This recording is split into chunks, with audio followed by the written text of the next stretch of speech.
माणिकराव कोकाटेंना तात्पुरता दिलासा, उच्च न्यायालयाकडून 1 लाखाचा जामीन मंजूर.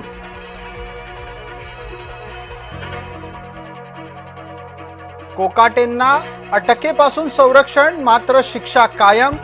कोकाटेंचा चेंडू आता राहुल नार्वेकरांच्या कोर्टात.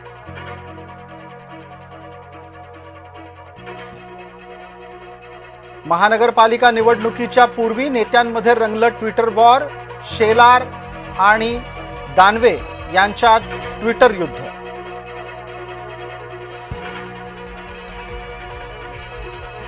निवडणुकीचा प्रचार करण्याच्या साठी ठाकरे बंधू एकत्र येणार. प्रचाराचा नारळ संयुक्त सभेनं फोडणार.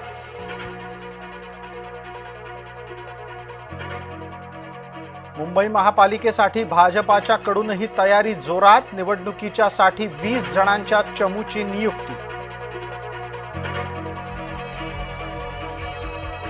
महाराष्ट्रामध्ये जवळपास 2000 कोटींच्या गुंतवणुकीची घोषणा. नरेंद्र मोदींच्या नेतृत्वात देश पुढे जातोय, देवेंद्र फडणवीस यांचा दावा.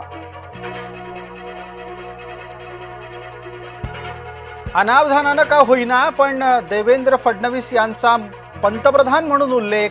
सज्जन जिंदाल यांचा एका भाषणात तसा उल्लेख. भाजपाकडून 20 ते 25 विद्यमान नगरसेवकांना डच्चू दिला जाण्याची शक्यता. प्रभागातली कामं आणि पक्षीय कामातील निष्क्रियता भोवली. मुंबई मनपामध्ये शिवसेना भाजपात जागा वाटपाचा पेच. शिंदेंना हव्यात किमान 84 जागा. पवारांच्या गटाची बैठक संपन्न. महानगरपालिकेच्या साठी महाविकास आघाडीत 22 जागांची मागणी.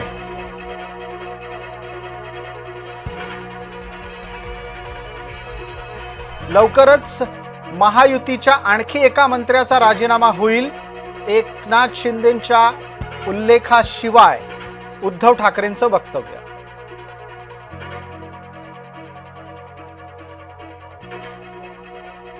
शनिवार आणि रविवार राज ठाकरे राहणार दौऱ्यावर.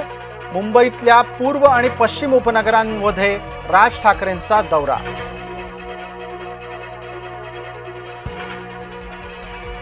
संतोष देशमुख हत्या प्रकरणी आता पुढची सुनावणी 23 डिसेंबरला. घटनेच्या व्हिडिओचा पेन ड्राईव्ह न्यायालयाकडे सुपूर्द.